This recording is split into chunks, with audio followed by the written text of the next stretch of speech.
నేను పొలంకి వెళ్తున్నా. నేను పొలంలోకి వెళ్తుంటే ఆ రేకులు నేను 37 సంవత్సరాల నుంచి సాగు చేస్తున్నా అక్కడనే.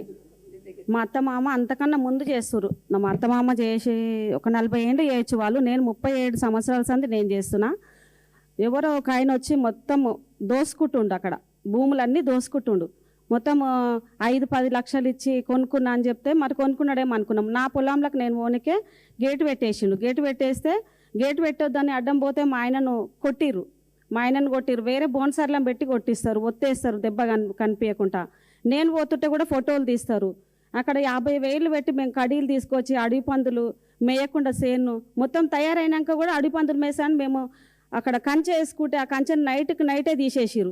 ఎవరు తీయమన్నారు, ఇట్లా ఎందుకు చేసిరు, మాకు ఎందుకు చేస్తుర్రు ఇట్లా అంటే సుధాకర్ తీయమన్నాడు. ఏ సుధాకర్ అంటే తిరుపతి సుధాకర్ అని చెప్తారు సార్. ఇట్లా చేస్తారు. నాకు ఒక 10 ఆవులు ఉన్నాయి. అక్కడ గడ్డి పెట్టుకున్నా, పొద్దుగాల పోయినా గడ్డి కోసేసుకోవాలి. అక్కడ కూర అలుపుకొని నేను రోజుకు 500-800 వస్తే నా జీవనాధారం నడుస్తుంది. అక్కడ నన్ను పొలం మీదకి నిలగొడితే నేనేం చేయాలి?